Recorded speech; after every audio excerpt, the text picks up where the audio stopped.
Somewhere along the Arizona frontier, the night does not end when the sun disappears. Instead, it changes form. Headlights blink on ridgelines. Encrypted radios crackle in short bursts. And somewhere beneath the desert floor, ground sensors register vibrations that will not match any scheduled patrol. What happens next unfolds faster than any headline can capture. Stay with me for the full breakdown, because understanding this operation requires seeing the infrastructure, the players, and the split-second decisions that separated exposure from escape. At 04:30 hours, a joint operations center outside Yuma registered an anomaly. 3 separate sensor clusters tripped within 90 seconds of each other, forming a line that pointed directly toward Highway 95.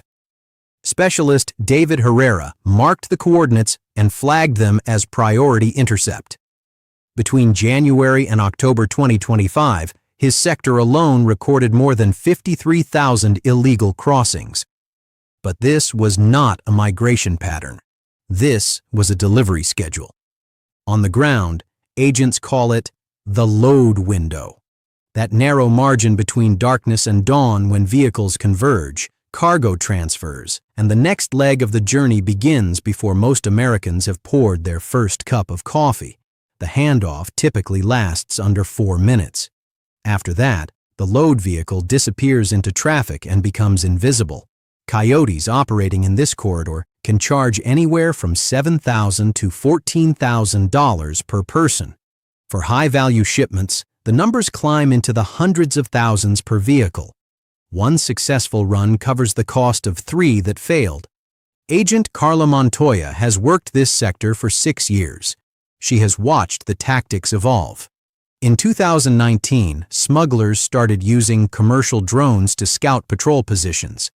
By 2024, those same drones were equipped with thermal cameras and could track agent movements from over a mile away. Now, in 2026, cartels have deployed weaponized first-person view drones capable of carrying fragmentation payloads. Recent research has mapped more than 220 cartel drone attacks in the past 4 years alone. The border is no longer just a line. It is a contested airspace. When the sensor alert hit that morning, Montoya was already positioned at a secondary checkpoint.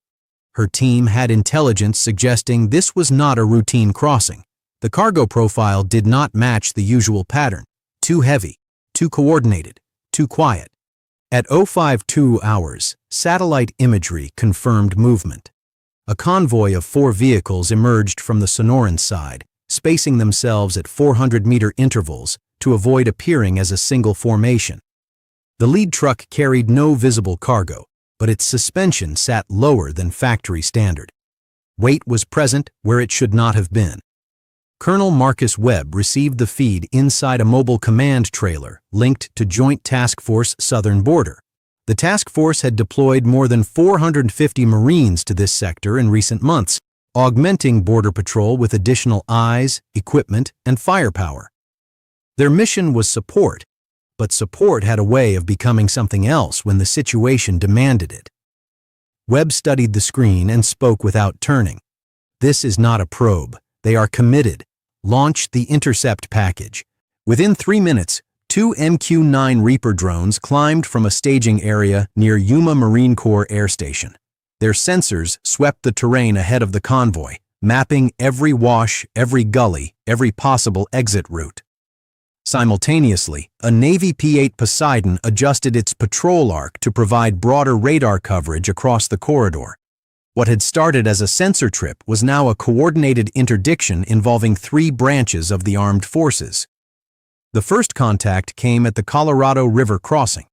As the lead vehicle attempted to ford a shallow channel, Marine interceptor boats emerged from concealment behind a sandbar. Floodlights snapped on. A loudspeaker barked commands in Spanish and English. For a moment, nothing moved. Then the second vehicle accelerated directly toward the riverbank, its driver gambling that speed could outrun the blockade.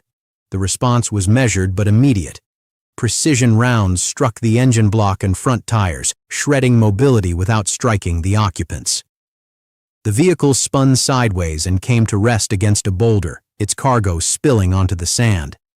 Lieutenant Nora Castillo led the recovery team. When she cracked open the first container, she expected to find fentanyl or methamphetamine. Instead, she found communication hardware, encrypted satellite phones, frequency scanners, counterfeit identity documents with names and photographs that matched no existing database. This was not a drug shipment. This was an operations package, a mobile command kit designed to coordinate activity across multiple states. The significance became clearer as forensics teams cataloged the material. Serial numbers on the radios linked to previous seizures in Texas, New Mexico, and California. GPS logs showed handoff points stretching from Tijuana to Phoenix to Denver. One tablet contained warehouse schematics and shipping manifests tied to shell corporations with accounts in Panama and the Cayman Islands. The financial trail pointed to a network described by investigators as generating more than $13 billion annually through combined drug trafficking, human smuggling, and money laundering operations. Back at the command trailer, Webb pulled up a digital overlay. The map showed nodes scattered across 39 states, each one representing a distribution point, a stash house, or a logistics hub. The Arizona corridor was not the destination. It was the gateway. Shut down the gateway, and you disrupted the entire supply chain.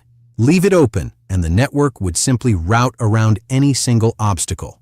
That afternoon, encrypted traffic spiked across frequencies associated with the Sinaloa Cartel's Arizona division. Intercepted communications suggested retaliation was being planned. Not a direct assault, but a demonstration, something visible enough to signal that the corridor remained under cartel control despite the morning's losses. At 18:30 hours, radar picked up movement south of San Luis Rio, Colorado. A formation of vehicles, larger than the morning convoy, was staging in a canyon just beyond the border. Drone footage revealed reinforced trailers, armed escorts, and containers marked with chemical hazard symbols. If those containers reached populated areas, the threat would extend beyond law enforcement. It would become a public health emergency. Webb did not hesitate. He authorized a forward deployment of Marine Quick Reaction Forces supported by electronic warfare assets. 2 FA-18 Hornets were scrambled from Yuma for close air support. The operation was designated Intercept and Contain, with rules of engagement permitting disabling fire against vehicles, but requiring human targets to present a direct threat before lethal force was authorized. The engagement began at 1947 hours. Marine JLTVs blocked the primary approach, while Reaper drones tracked individual vehicles in real time. When the lead truck attempted to breach the perimeter, precision munitions struck its fuel tank. The explosion lit the canyon in orange and cast shadows that flickered across the desert for miles. In the chaos that followed, a high-frequency burst emerged from deeper inside Mexican territory. Drone operators recognized the signature immediately. It was a launch code. Within seconds, a swarm of small, unmanned aircraft rose from concealed positions and began climbing toward the river corridor. Each drone carried a fragmentation payload capable of wounding or killing anyone caught in the open. Electronic countermeasures engaged. One by one, the drones lost their guidance links and tumbled from the sky. The last detonated harmlessly over open desert, scattering sparks across the sand. The entire sequence lasted less than 90 seconds. Ground sensors tripped again shortly afterward. Smaller groups, perhaps 30 individuals, were moving through gullies toward the border fence. Several carried what appeared to be portable launcher tubes. Mortar teams dropped precision rounds ahead of their path, forcing them into a retreat before they reached firing range. By 2200 hours, the corridor was quiet. Recovery operations continued through the night. Marines cataloged weapons, currency bundles, and hardware, while immigration officers processed detained individuals. The early inventory included millions of dollars in American cash, forged documents intended for distribution to corrupt officials north of the line, and additional communication equipment linked to the network exposed that morning. Forensic analysis of the recovered material continued for days. Financial records traced payments through layered accounts in Europe and Asia. Shipping manifests matched containers flagged at ports across the Pacific. Metadata from encrypted devices revealed uplinks to servers in Venezuela, suggesting coordination with other transnational criminal organizations operating in the Western Hemisphere.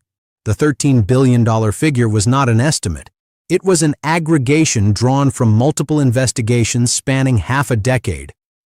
Human smuggling alone generated approximately $13 billion in a single year, according to congressional testimony.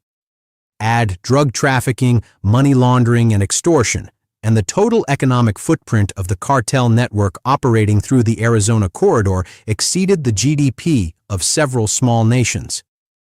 Colonel Webb stood at the perimeter as the sun rose over the river valley. A younger Marine asked if they had won. Webb shook his head slowly. "We disrupted," he said. "We documented. We narrowed their options. But the incentives that built this corridor are still there. Money still flows. Demand still exists. What we bought is time, and time is the most expensive resource on this border." Overhead, a Poseidon banked south for another sweep. Its sensors still detected faint transmissions from Sonora, signals searching for pathways that no longer existed in the same form. The network would adapt. It always did.